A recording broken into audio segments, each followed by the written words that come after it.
નમસ્તે સિદ્દીક મામા. નમસ્તે. તમારું આખું નામ શું છે?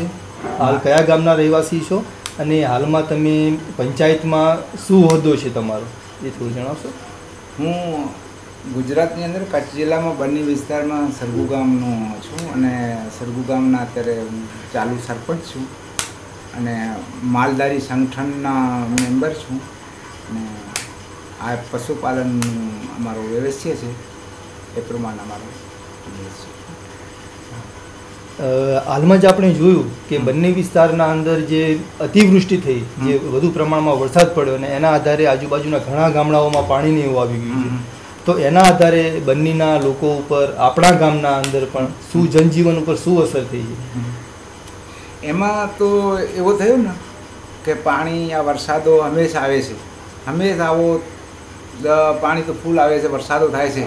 પણ હમણાં ખાસ જો નડગત થઈ, અમને જો પરેશાની થઈ એનું કારણ એ થયું કે આપણે અત્યારે અહીંયા 2-3 કંપનીઓ બની છે, એને રણની અંદર જો સમુદ્રની અંદર પાણી જતો હતો, એ પાણી આ લોકોએ મોટા બંધ બાંધી દીધા એટલે પાણીનો નિકાસ બંધ કરી નાખ્યો છે. એટલે બંનેમાં પાણી રોકાઈ ગયો અને ઉપરના જો આપણા ઓવરફ્લો ડેમો થયા એનું પાણી હંમેશા આવે છે પણ એ સમુદ્રમાં જતો રહે છે. તે સમુદ્રમાં અત્યારે ન જવાથી અહીંયા પાણી બધું રોકાઈ ગયો છે.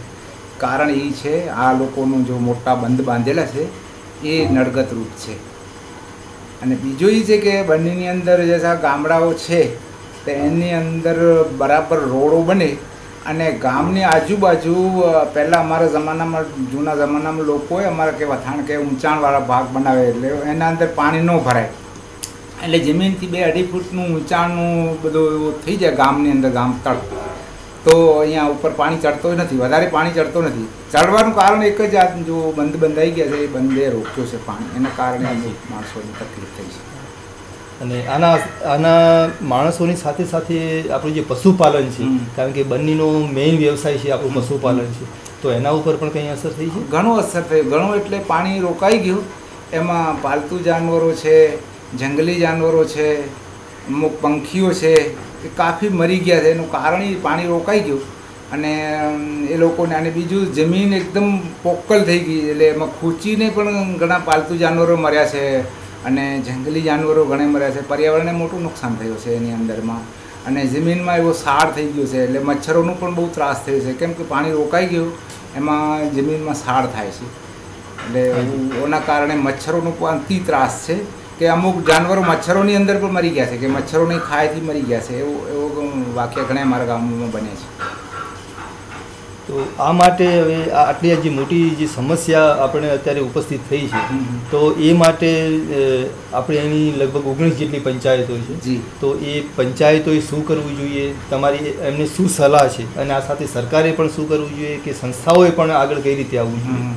એટલે એમાં સરકારનું તો એવું છે કે સરકાર જોવા જઈએ તો ખેર કરે છે મદદ, એવું નથી કે નહીં કરતા, એકદમ હું ઝીરો નથી કહેતો, પણ પેપરોમાં જો આવે છે, જો મીડિયામાં આવે છે એ પ્રમાણે ખાલી કહેવાનું હોય છે. બાકી NGOવાળા જો હોય છે એમને અગર કામ સુપ્રત કરે તો ગામોની રાય લઈ, ગામોને કયા ગામને શું તકલીફ છે એ પ્રમાણે ગામોની રાય લઈને હંમેશની જો સમસ્યા એ મટી જાય એવો કોઈ યોજના નીકળે, એમાં સરકાર મદદરૂપ થાય, NGO મદદરૂપ થાય, ગામ લોકોએ કંઈક મદદરૂપ થાય તો એકબીજાને સહારે આ બધો સમસ્યા હલ થઈ શકે છે. આ સિવાય બીજું કંઈ તમારે કંઈ મેસેજ આપવું છે લોકોને? અમારે મેસેજ તો એ જ આપવાનું છે, અમે તો પશુપાલક છીએ એટલે પશુની જ મેસેજ આપીએ છીએ કે ભાઈ આ જ વસ્તુ આ પ્રમાણથી રહી રહે અને જો મેં અત્યારે આપણે જો વાતો કરી એ પ્રમાણે થાય તો પશુઓનું નુકસાન ન થાય તો આપણી એક સંસ્કૃતિ છે એ બચી રહે, ટકી રહે, જે વર્ષોથી ટકી આવી છે એ હજી સુધી ટકે તો આપણે એ આપણા માટે બહુ સરસ છે. આભાર મામા, સિદ્દીક મામા, થેન્ક યુ, આભાર આપનો.